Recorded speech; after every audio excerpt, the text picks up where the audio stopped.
Warning: the following video contains elements from Season 2 of The Owl House being brought up for a review of the first 10 episodes. If you have not seen the episodes yet and don't want to be spoiled, I highly recommend you leave this video, go watch the episodes, and then come back here. Otherwise, prepare to be spoiled.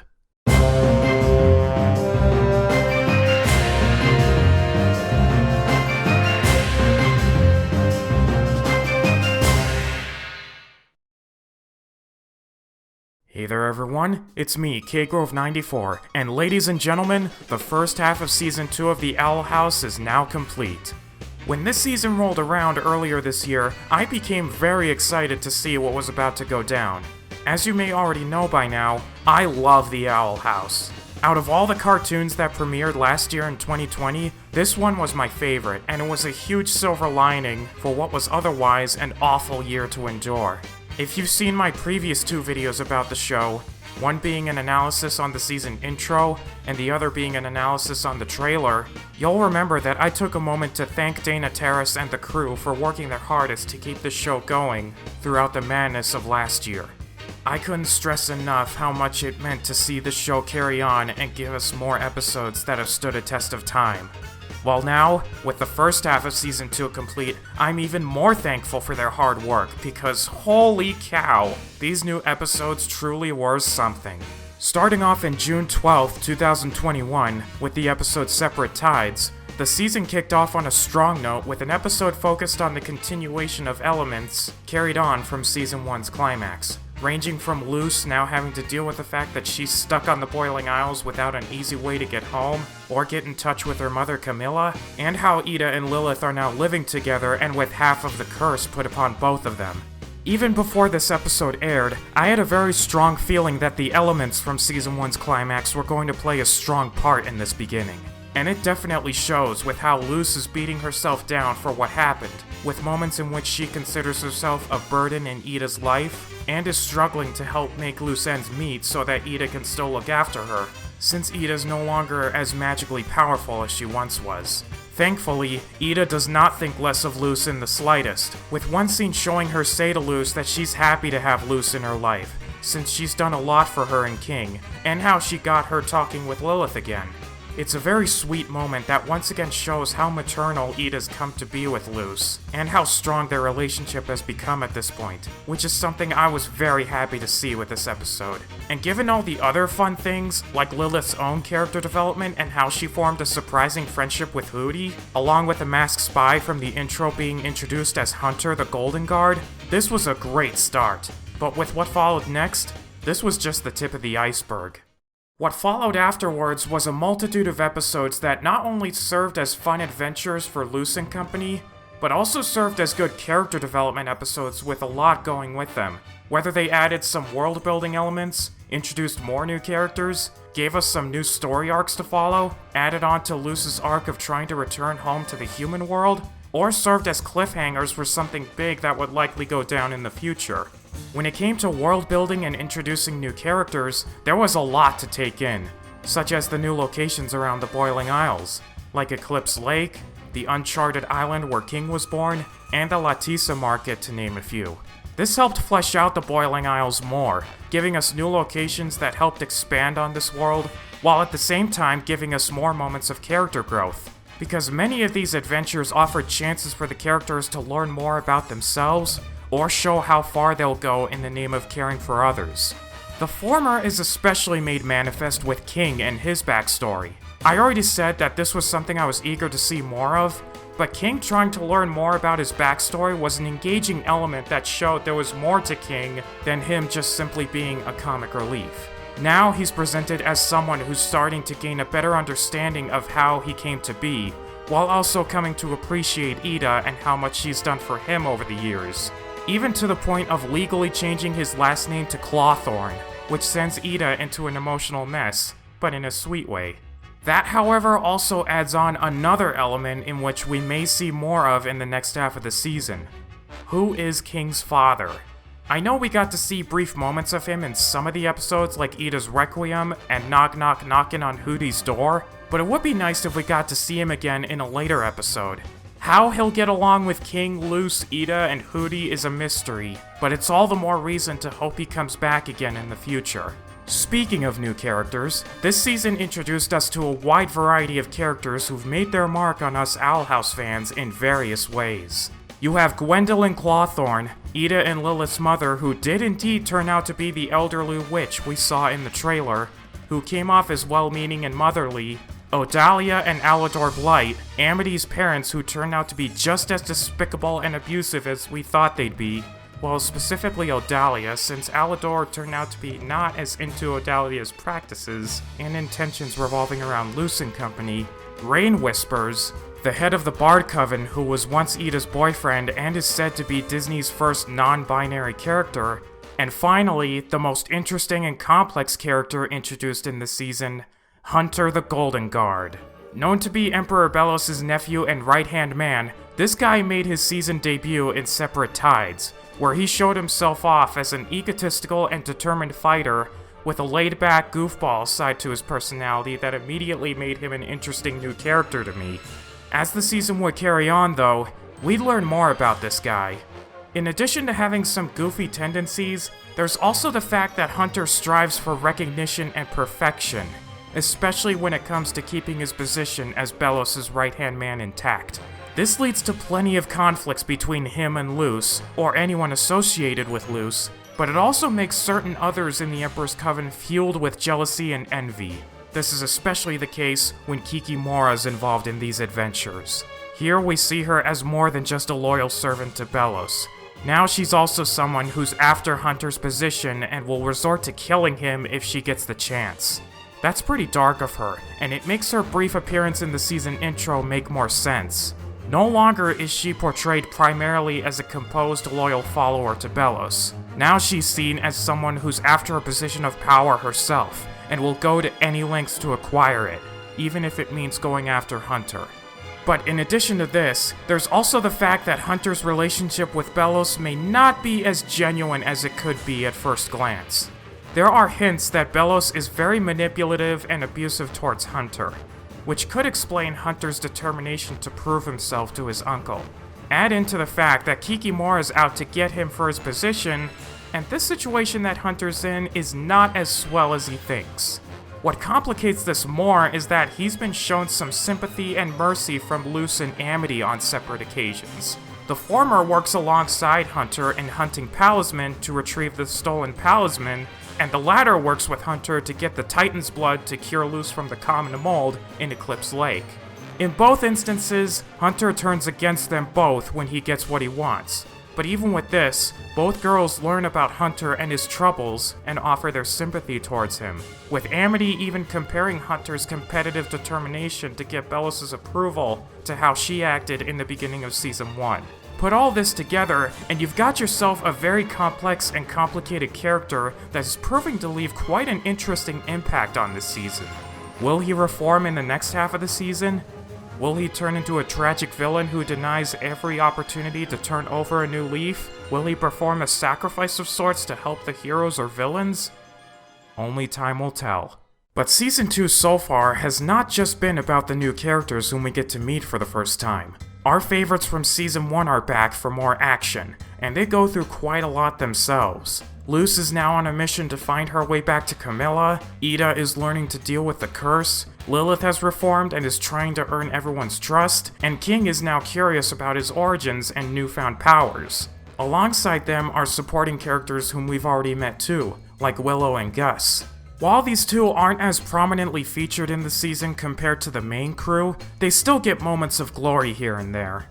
Especially Gus in the episode Through the Looking Glass Ruins, where he finds himself doubting his illusion magic after trying to help Willow, but ultimately learning to embrace his illusion skills by helping Bartholomew preserve an ancient illusionist coven site from a group of troublemakers from Glandis High School.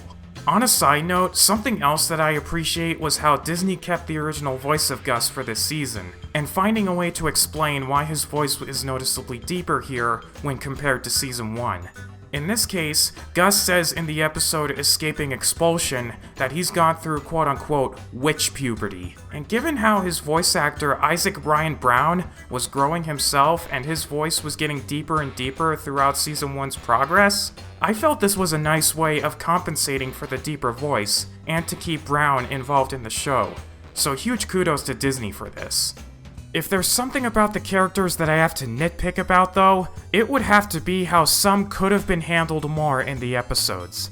This is especially the case for Willow, whom, so far, hasn't had much to do with this season other than helping Luce out in a supportive way. Given how there were some episodes in Season 1 that had her as a prime focus, and how she's developed throughout the season herself, it puzzles me that Willow isn't as much of a leading player as she was beforehand. I mean, yeah, most of the episodes featuring her didn't really need her as a leading character anyway, but I still feel that it would have been nice if she still got a leading role in a few more episodes. This was how I especially felt when Through the Looking Glass Ruins came out, where we only see her in the beginning, and how her being injured is what sets Gus's illusion magic doubts into motion, and while she checks in with Gus to make sure he's alright and ask him to take his illusions away from her, I think it would have been cool if we still got more involvement with her, along with some backstory on how Willow and Gus met each other. This, however, is just a minor issue. A similar but much bigger ordeal can be said about Lilith and her involvement in the series. Only appearing in the first 4 episodes of the season, trying to cope with living with a cursed form, her arc of learning to deal with the setback while also developing a strong bond with Hootie of all characters was really awesome. It shows that things are patching up between her and the Owl crew, and she's grown to appreciate Luce's teachings on how to use the glyphs. But after the episode Keeping Up Appearances, she leaves the Owl House to spend more time with Gwendolyn, something that the episode makes clear wasn't something that happened much, if at all, when Lilith was younger. I mean, I understand why she would do this, and it's a great episode altogether, but given how she hasn't appeared since, with only a voice cameo and knock knock knocking on Hootie's door, I feel there could have been a lot more moments with her that could have made her involvement so far even better. These would include things like patching things up with Amity after Season 1's convention, and her developing a protective side of Luce and defending her from the dangers of the Boiling Isles. I honestly think these could have made her involvement in the season better, but even if we didn't get those, what we did end up with was still great. Hopefully she'll make a comeback in the next half of Season 2, and maybe then we'll get more awesome character moments with her. But for now, she played her part and she won back a lot of my respect. So good job, Lilith. Hope to see you soon. But let's get down to the one thing that I, and I'm sure many others, have been the most excited to see make a comeback. Luce and Amity's relationship. I said this before and I'll say it again, the chemistry between these two was one of the best things to come out of Season 1. So seeing it return in Season 2 was something I was very excited about, and when it did make a comeback, I was more than satisfied with what we got. Amity's character development from Season 1 remains intact, with her being friendly with Luce, Willow, and Gus, but Season 2 takes her character development to the next level, with the first instance of which being shown at the end of Escaping Expulsion, where she stands up to her parents after they get the trio expelled from Hexside. She even goes so far as saying, "Stay away from my Luce," which was a defining moment of the episode and inspired some fan art by yours truly, when defending Luce from one of Odalia's abomination mechanisms. And it's at this moment where not only Amity is blushing, but Luce starts to blush too. This carries on into the next Amity-centered episode, Through the Looking Glass Ruins, where Amity agrees to help Luce find more details on the portal to the human world by going into the restricted section of the library. While the events lead to a pretty sad scene where Amity loses her job at the library, they also result in one of the most shocking moments in Owl House history. After Amity confesses to Edric and Emera on how things in her life have been different since Luce came along, and how the twins say she's been getting happier because of Luce, Luce comes by, having managed to convince the library to hire Amity back, and it's here where she sees Amity in a new light purple hairstyle. While I really enjoyed seeing her in her green hairstyle, I still really like the new look she's been given, since it symbolizes Amity breaking out of the shadow cast upon her by her controlling parents. Anyways, after Amity shows Luce the Echo Mouse that they found at the library, giving some important information on the history of the portal, Amity comes to realize that her life has gotten better with Luce around, and in a very impactful scene, gives Luce a kiss on the cheek. A bold move, as Edric and Emira say shortly afterwards. I mean, part of me was expecting this to happen at some point in the show, but not this early. I mean, this happened during the first half of the season, and we still have another half of the season to go. Heck, I still remember when I first saw that, I couldn't stop crying tears of joy. Seriously, that was such a sweet moment. And if you thought this was shocking enough, the next episode with the duo, Knock Knock Knockin' on Hootie's Door, takes the chemistry even further. With Luce, after fearing embarrassment on asking Amity out, musters up the courage and does ask her out, though not before Amity asks her first before she can even say a word. And it's this moment that all of us Lumity fans have been waiting for. Luce and Amity officially becoming a couple, even to the point of calling each other their girlfriend, which is a frequent element brought up in the next episode, Eclipse Lake. It was already amazing to see this relationship grow throughout Season 1, but given the Lumity moments we got from Season 2, Dana and the crew deserve a standing ovation. Huge kudos to every last one of them. That was some seriously awesome stuff that they all pulled off, and I couldn't be happier. And yeah, you're absolutely right, Hootie. Luce and Amity are adorable, and deserve all the happiness. But even with Luce and Amity becoming a couple, there's still one thing that is bound to lead to some emotional, if not tragic, moments between the two, and that is where Luce goes from here. Luce's arc of trying to get back to the human world was brought up frequently, but come yesterday's lie, the final episode before the mid-season hiatus, and she finally sees what's been happening during her absence on Earth. A young basilisk by the name of V has been taking Luce's place on Earth, hoping to find a better life and escape experimentation from Belos and the Emperor's Coven.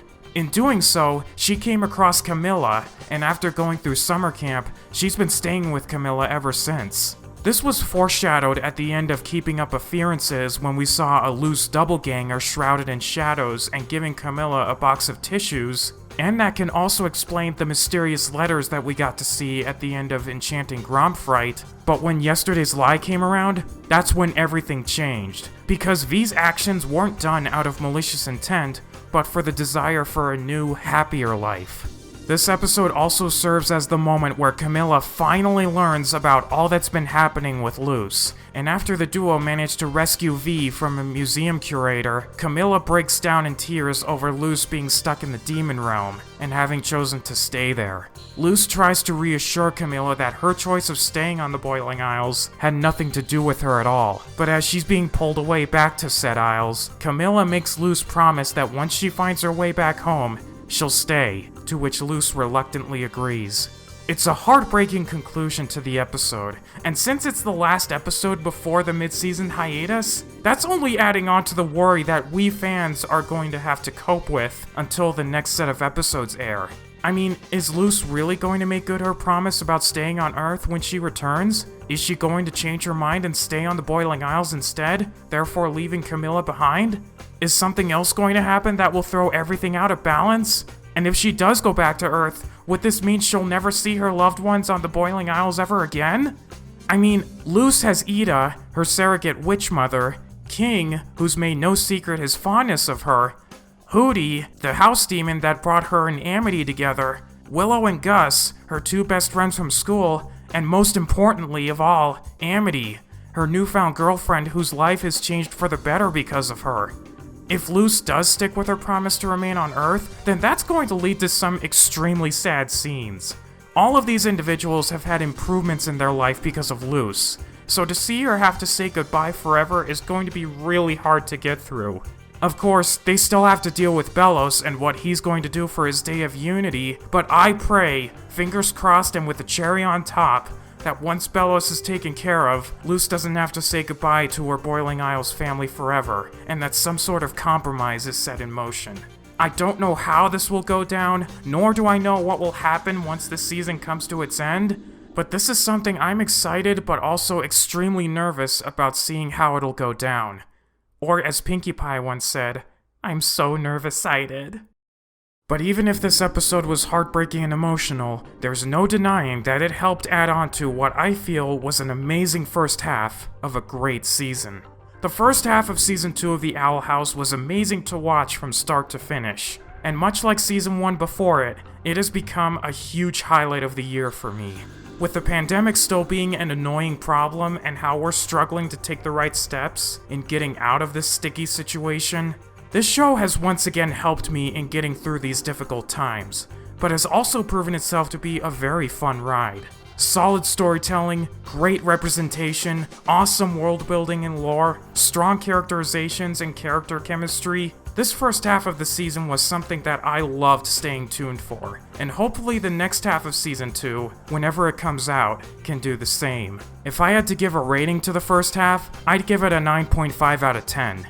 I had such a great time with these episodes, and I'm sure many other Owl House fans have felt the same way, and had a great time as well.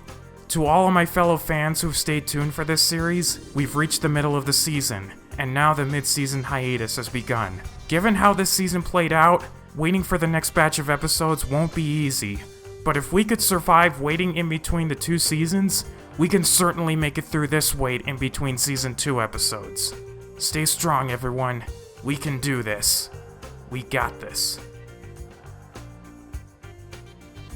And with that said, that officially wraps up this video. I want to thank you guys for watching today's video and hope you enjoyed what I had to offer today.